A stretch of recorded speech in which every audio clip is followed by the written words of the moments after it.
Tu as cliqué sur cette vidéo, c'est très certainement parce que tu ressens régulièrement une frustration de ne pas trouver le mot juste.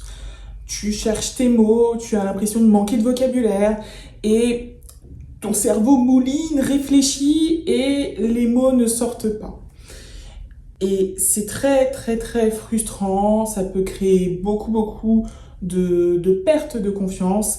Et au quotidien, je côtoie des élèves de l'école d'expression qui passent de cet état-là à un état de plus d'aisance mentale, de plus de fluidité dans la réflexion et ensuite la verbalisation des idées.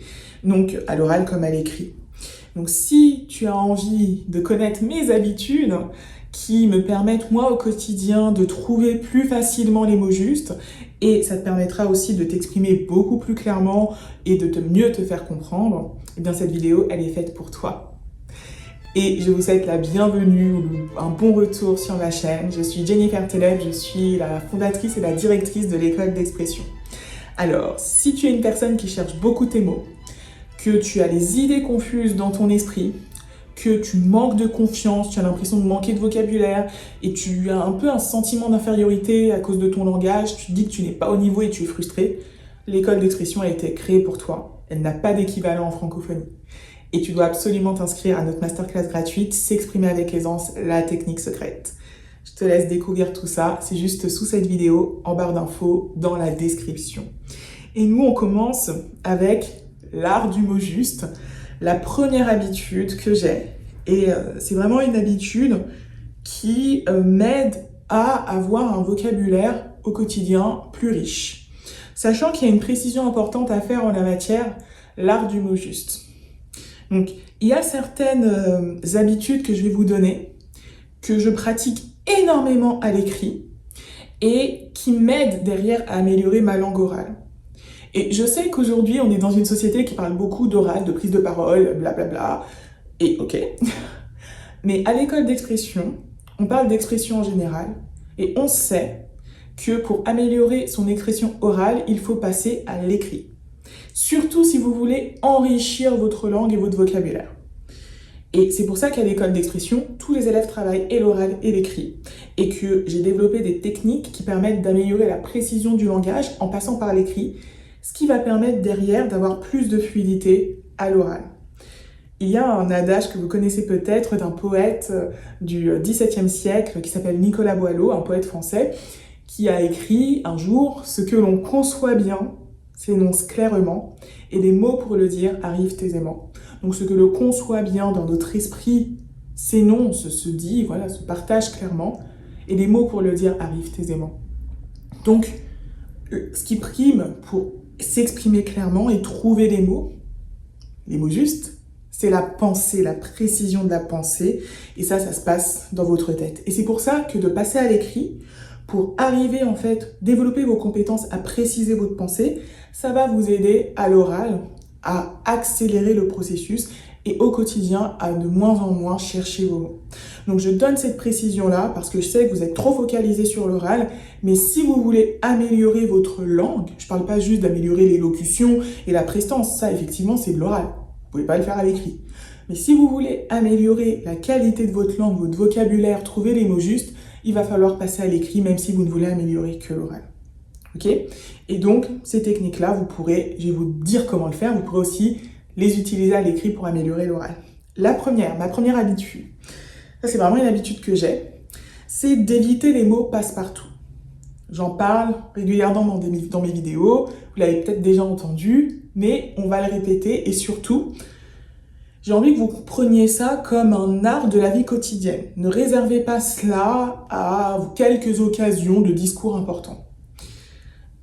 Les mots passe-partout, c'est quoi? Ce sont des mots qui ont un sens très générique, très général, qui peuvent être utilisés dans beaucoup de phrases et qui remplacent en fait des mots précis. Ça va être typiquement les verbes passe-partout qu'il va falloir en priorité supprimer.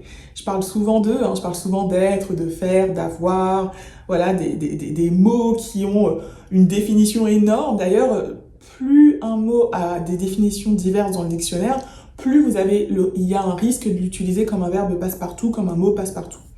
Ça peut être aussi d'autres types de mots, hein. Par exemple, bien. C'est bien. Qu'est-ce que tu as pensé de ce film? Il est bien. Ah, bien, c'est pour dire intéressant, passionnant, captivant, ou pour dire c'est quelqu'un de bien, c'est une bonne personne, c'est une personne généreuse, c'est une personne attentionnée. Vous voyez la différence?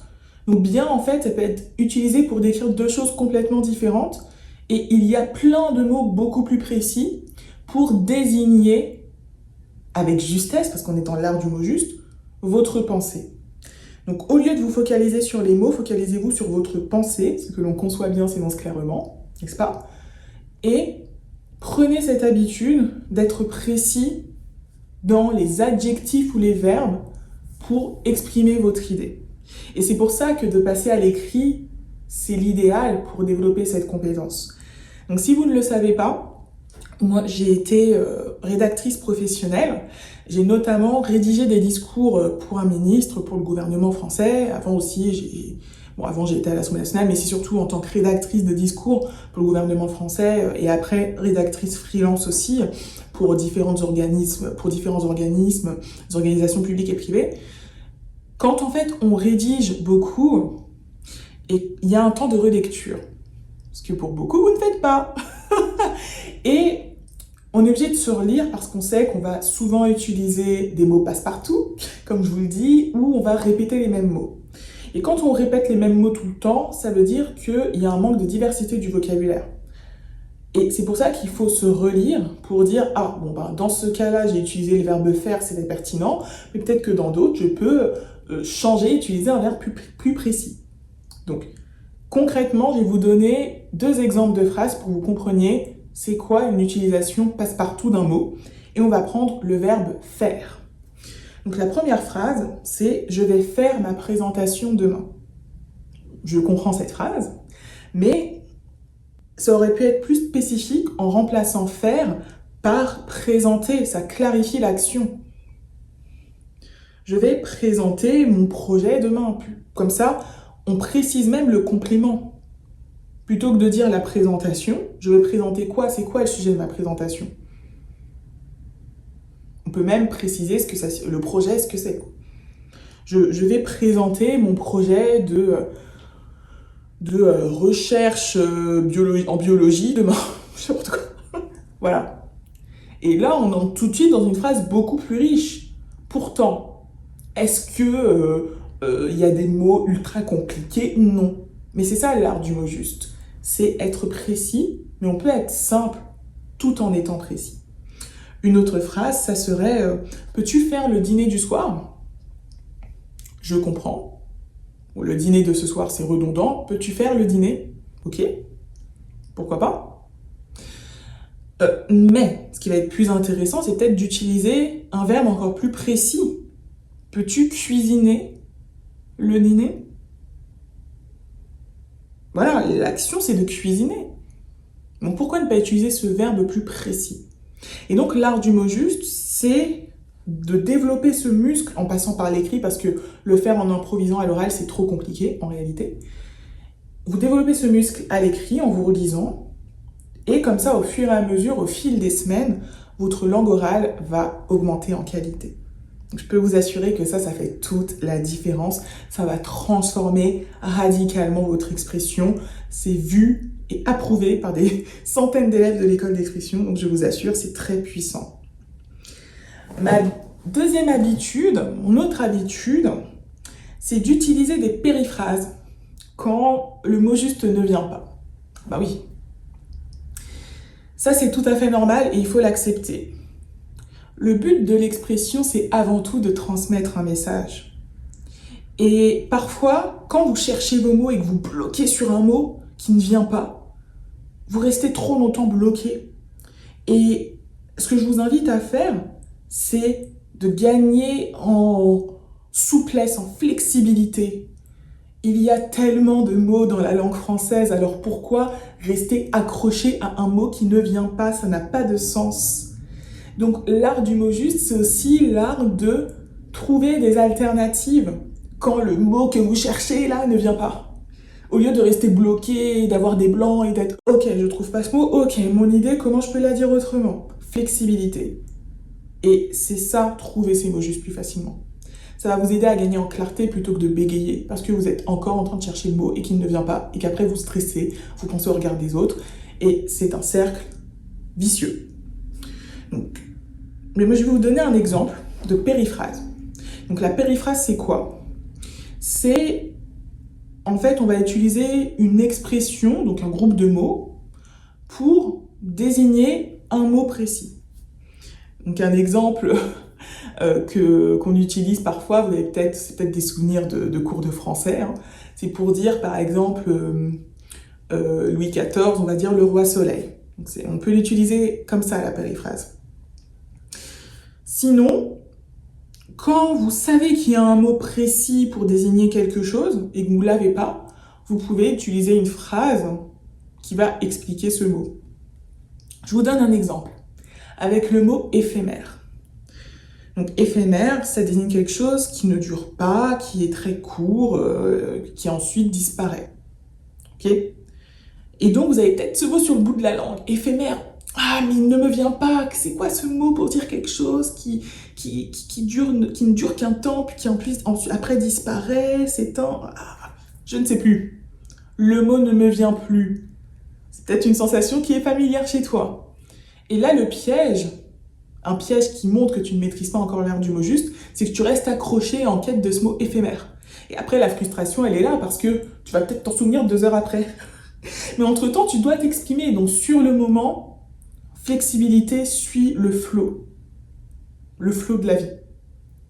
Et utilise une périphrase. Donc, par exemple, au lieu de dire, par exemple, la durée de vie de...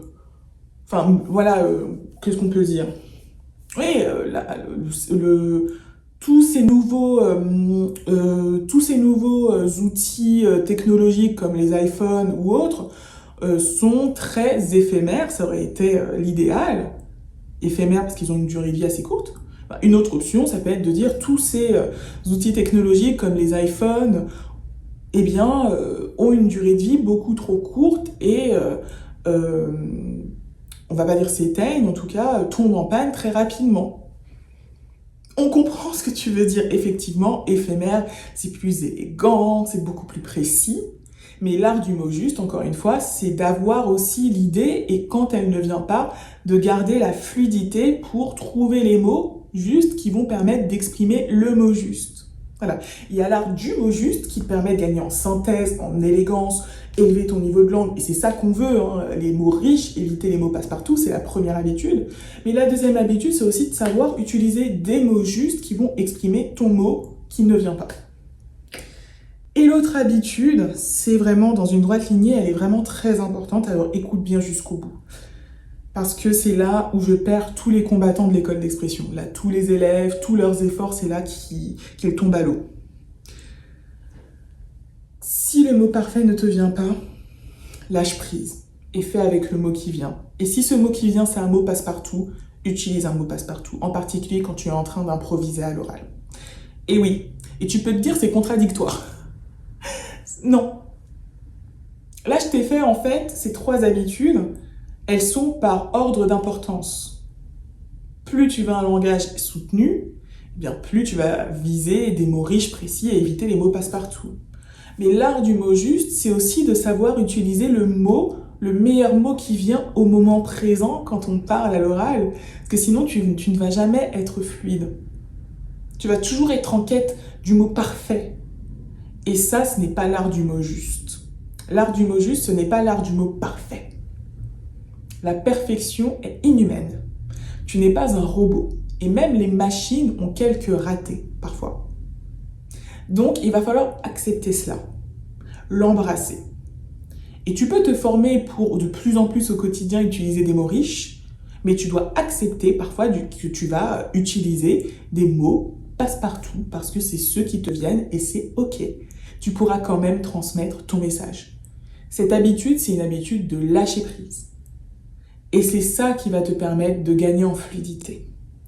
Et peut-être même qu'en lâchant prise, le bon mot te reviendra parce que tu ne seras pas stressé. Parce que le problème, quand tu veux absolument trouver les mots justes, c'est que derrière, en fait, il y a beaucoup de brouhaha mental. Ah, je suis bloqué, je sais pas, j'ai un blanc, ou ah.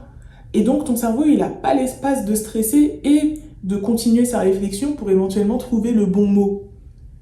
Ça, c'est fondamental. Donc, il faut que tu te demandes aujourd'hui, est-ce que j'accepte finalement d'utiliser des mots simples, mais qui ne sont pas très soutenus ou autres, ou est-ce que je me mets toujours cette pression de la perfection, de la performance? Tu ne pourras pas toujours avoir le mot parfait, mais tu pourras toujours trouver les mots justes, parce que les mots justes, ce sont les mots qui te viennent quand tu dois transmettre tes idées, et qui te permettent de transmettre tes idées, même si ce n'est pas les mots idéaux. Le mot idéal. Donc tu vas étudier, peut-être que dans quelques minutes, le mot te reviendra, mais ce sera trop tard et c'est pas grave. Donc il te faut un lâcher prise.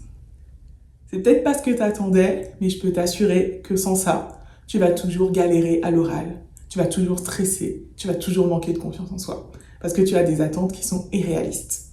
J'utilise moi des mots valises au quotidien. je vais survivre en fait, c'est bon. On va survivre. Ok, et t'as qu'à regarder encore une fois cette vidéo, des mots précis. Donc j'espère que cette vidéo t'a plu, même si elle est peut-être désagréable à la fin et c'est pas ce à quoi tu t'attendais. N'hésite pas à commenter et n'hésite pas aussi à t'inscrire à la masterclass gratuite parce que ça va vraiment être un bon complément à cette vidéo. Si tu vas apprendre à mieux structurer tes idées, à moins chercher tes mots. Et on se retrouve pour la prochaine vidéo ou alors tout de suite dans la masterclass gratuite en replay. Salut!